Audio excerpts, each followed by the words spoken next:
He said, I have been working on it for more than 5 years now. I'll finish it in about 22 years from now. That is, if I keep on writing at the present rate. You does write a lot then. After the man told him that he is writing a poem which will be the greatest poem in the world, he also told him that I'm working on this poem from last 5 years and I'll finish it in about 22 years from now, because the speed at which I'm writing the poem, I think I'll complete it in the coming 22 years. The boy asked that you might be writing a lot as you want to finish the poem. He said, not anymore. I just write one line a month, but I make sure that it is a good line. The man replied that no, I don't write much. I just write one line a month. That is, he just used to write a single line in the entire month. But he always makes sure that a single line should be a very good line. So the boy asked him that what was the last line you wrote last month? He looked up at the sky and said, the past is deep. The line is, the past is deep. B. Wordsworth said, I hope to distill the experiences of a wild month into that single line of poetry. So in 22 years, I shall have written a poem that will sing to all humanity. I was filled with wonder.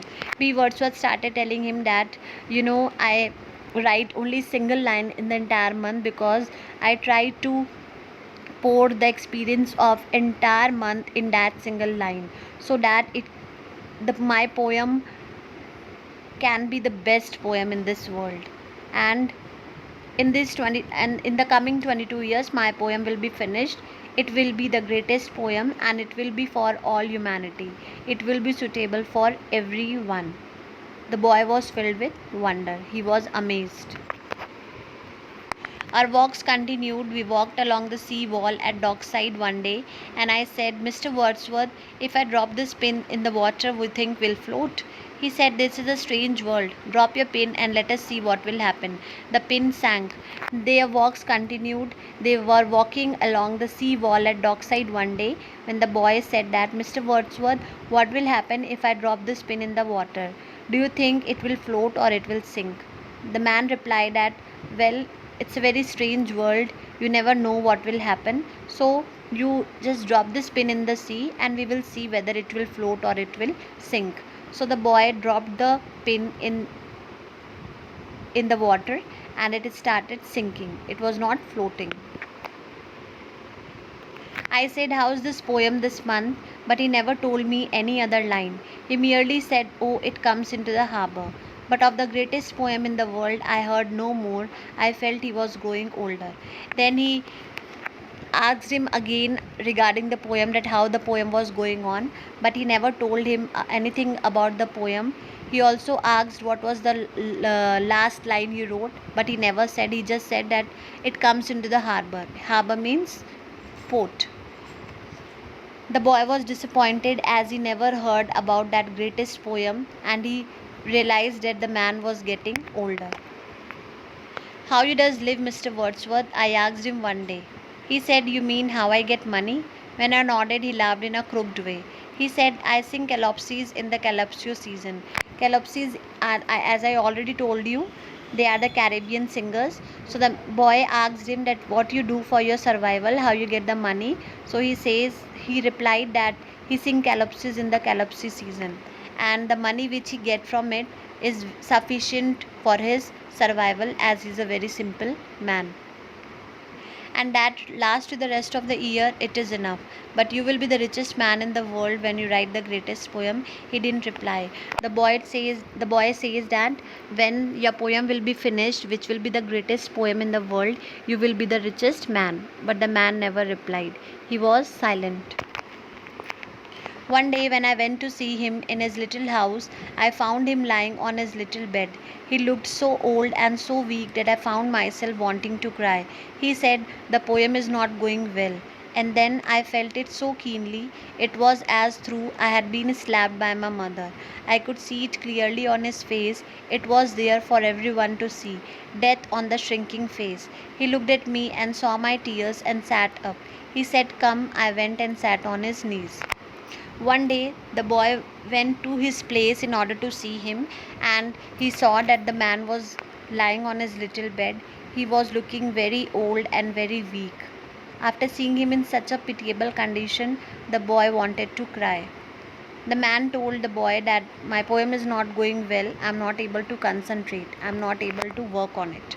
And then the boy realized it that he was feeling so hurt as if he was slapped by his own mother.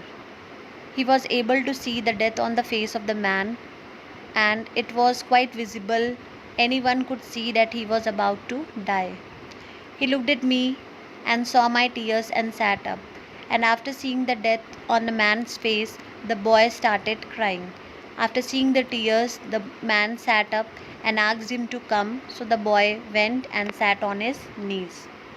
He wasn't looking at me, he was looking through the window at the coconut tree, and he was speaking as though I wasn't there. He said, when I was 20, I felt the power within myself. Then, almost in front of my eyes, I could see his face growing older and more tired. He said, but that was a long time ago. The moment when he was talking to me, he was not looking at me, means he was not looking at the boy, rather, he was looking outside the window at the coconut tree and the palm tree. He was not able to speak by looking into the boy's eyes. He was trying to escape. He was pretending as if the boy was not present there. He started telling him that when I was 20 years, I felt that I had the power within myself with which, if I would work, I would be the greatest poet in this world. But that was a quite old time. Now it's not the same. Now I'm getting older, I'm not able to work, I'm not having that same excitement, that zeal. The energy within me has totally vanished. He looked into my eyes and he said, oh, you can see it too. I always knew you had the poet's eye. He didn't even look sad, and that made me burst out crying loudly. Then he looked into the boy's eyes and said that, yes, you can see that I am about to die. I always told you na that you are a poet, and hence you are able to see that I am about to die. He was not looking sad, he was very normal, and after seeing him in such a condition, the boy started crying loudly. He pulled me to his thin chest and said, do you want me to tell you a funny story? And he smiled encouragingly at me. When he saw that the boy was crying, he pulled him to his chest and asked him that he wants to tell him a funny story. If he wants him to tell him a funny story. But I couldn't reply. He said, when I finish this story, I want you to promise that you will go away and never come back to see me. Do you promise? I nodded. The boy was not able to reply that he should tell him a funny story, but man said that when I am done with this story, you have to go from here, and you promise me that you will never come back to this place again. So the boy nodded. That means he agreed, and he promised him. He said, good, well, listen. That story I told you about the boy poet and the girl poet, do you remember that? That wasn't true. It was something I just made up. All this talk about poetry and the greatest poem in the world, that wasn't true either. Isn't that the funniest thing you have ever heard? Then he started telling him that once I told you the story about the boy poet and the girl poet, and you remember that? That was all fake. It was just a story that I made up, and it was not true. And the talks regarding poetry, and that I'm a greatest poet in this world, and I'm working on the poetry which will be the greatest poem in the world, was all fake. I just made it and told it to you. So isn't the funniest thing you have ever heard?